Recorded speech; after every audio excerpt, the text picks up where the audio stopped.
So ito po yung mga kasama natin. Say hi, baby. Hi. And say hi, Nonoy. Ayan. So iikot po tayo.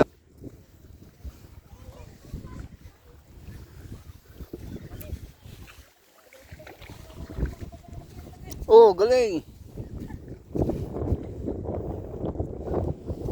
Pakita natin sa video, Noy. Pakita ko sa video.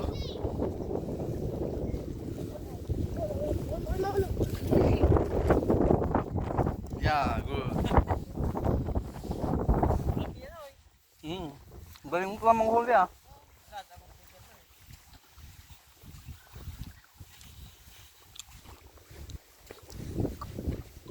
How are you, friend?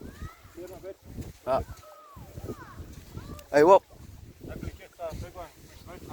Yeah.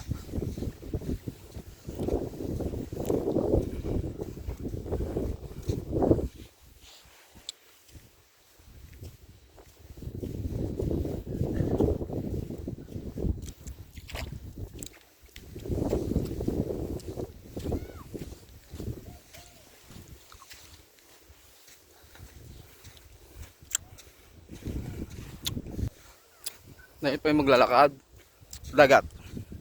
Kaya aking paa. Napakalamig.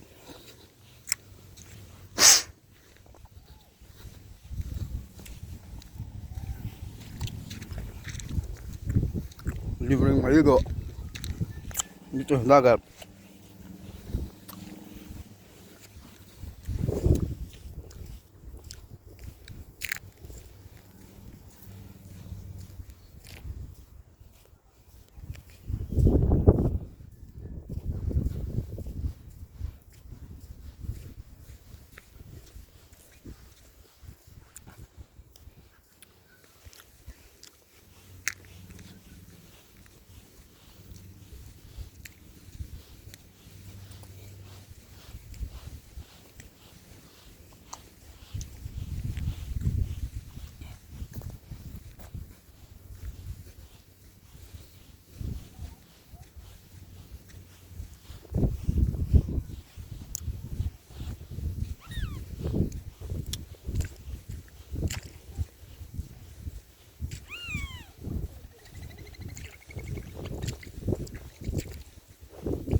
Shota, ayan.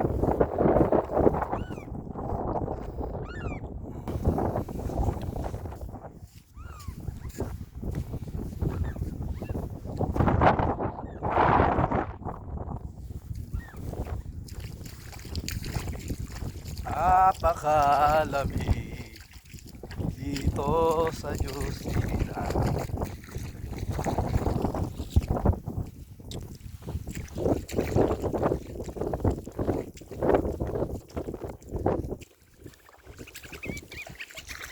Oh, mag-shota na naman. Nabutan ko, nahuli ko.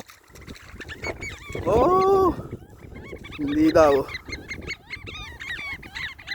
Oh, mag-shota yan, oh. Ah, huli. Huli na. Hindi daw. Huli kayo. Ah, po ang kabilang isda.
Boracay ang style.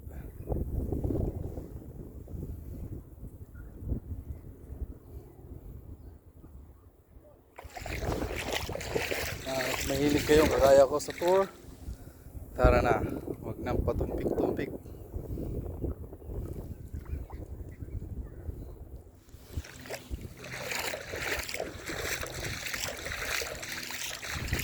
Ito po ang napakagandang place.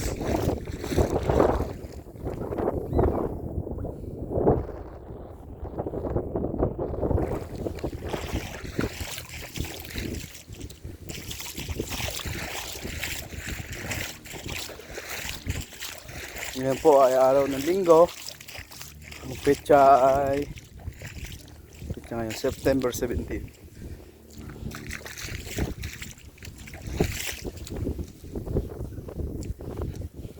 Nais ko lang ikutin ito dahil sa atin kasi may itim ang napapaliguan ko doon. May itim na kahit ito ay napakalinaw mo. Miski kulangot mo makikita. So ay curious kaya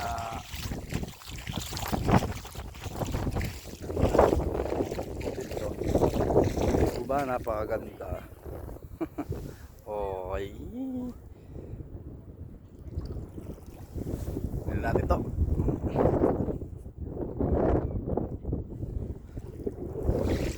Ito ang tunay na water.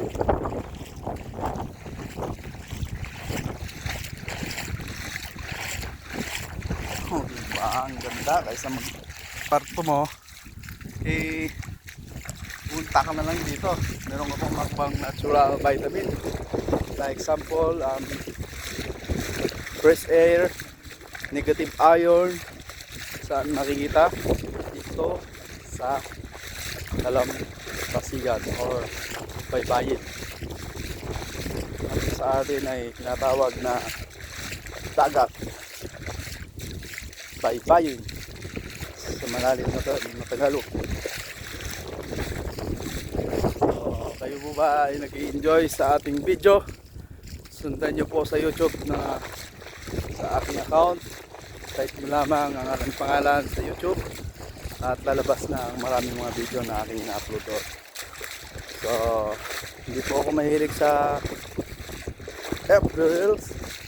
Mas mahilig pa ako sa YouTube. Kung gaano ang mga alon. You know? Diba?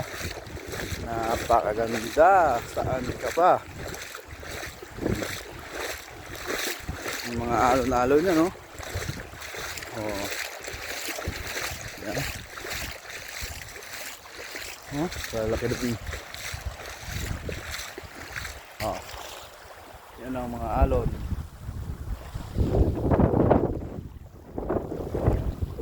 Bago man lang mag-second coming ay pinaintulog na ako makapunta rito.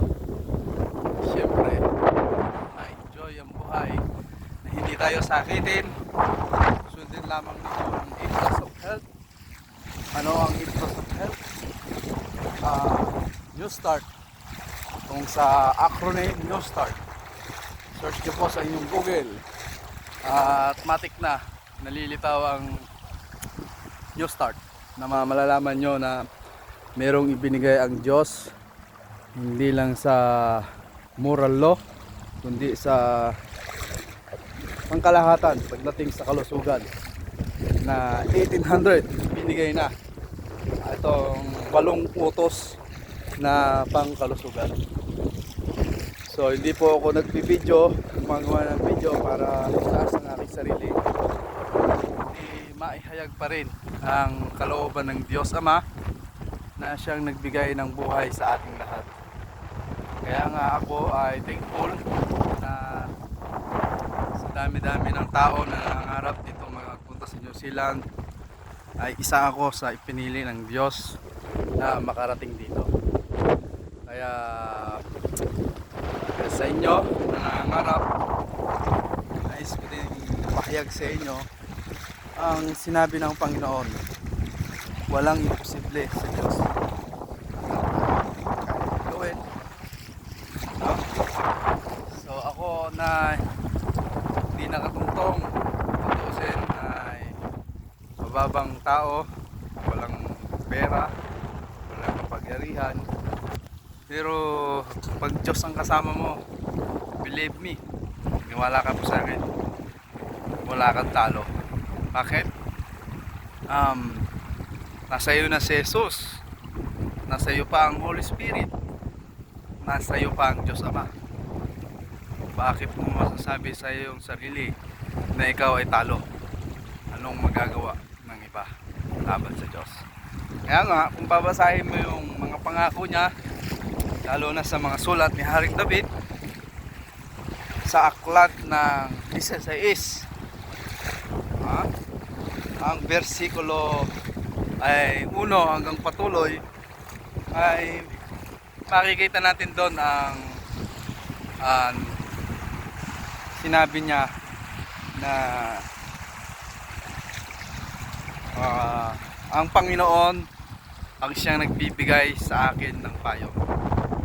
So makikinig ka lang sa payo ng ating Diyos, mga kapatid ko, na kayo pong makakapanood ng video ito. I tell you, no bankrupt. Yeah. Hindi ka malulugi. Basta kasama mo ang Panginoon na sundin mo ang kanyang kalooban. Hindi lang ikaw ay porket nananampalataya ay sapat na hanggang doon na lamang, kundi sundin mo siya at manampalataya na hindi kagaya ng aking nalaman nung una, nang wala pa ako dito sa aking aaniban na 7-day Adventist, ay talaga namang ang akala ko ay sapat na yung manampalataya at magpabautismo lang at di na sumunod sa 10 utos. Alam nyo, danger po, mga kapatid, mga kaibigan, mga kaigsuon, mga kabarkada, na ang iyong paniniwala na walang 10 utos, napakadelikado. Basahin nyo sa Deuteronomio 28. Makikita po natin doon na mga promise ni Lord na talaga namang magpapatotoo.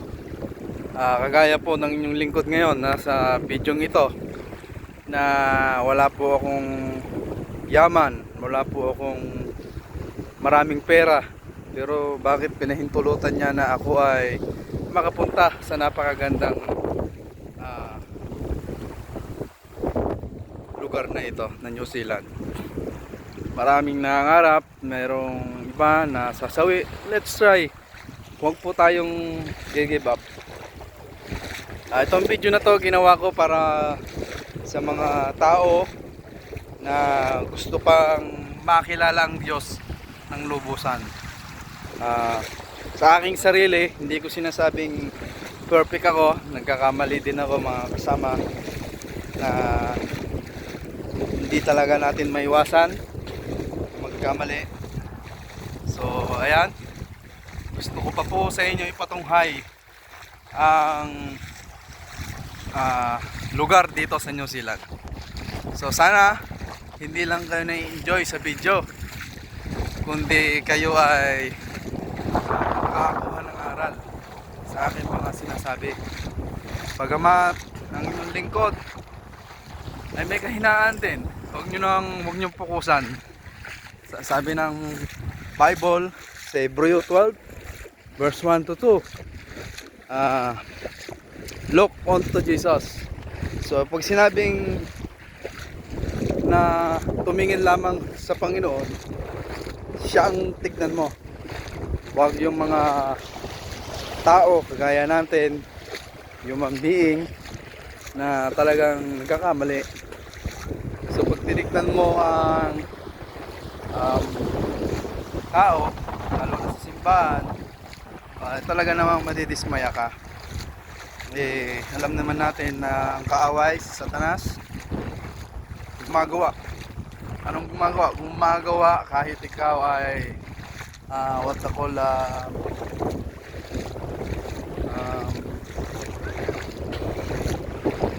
gumagawa siya. Sabi pa nga niya sa ibang ating mga pag-aaral, sundin mo lang ang gusto mo, okay na. So nakita niya mga kasama, pag kalooban lang natin ang gugustuhin natin, ay talagang mapapalayo pa tayo lalo sa Diyos at tuwan-tuwa si Satanas.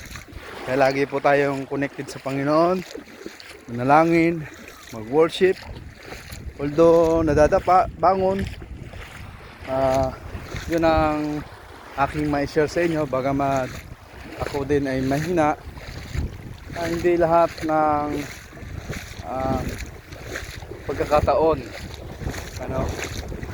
So sabi ni Apostol Pablo, nagpapasalamat ako sa Diyos bagamat ang aking kahinaan ay sapat sa kanyang biyaya. So yun lamang po, dahil may tumatawag na po sa akin. See you and magandang tanghali.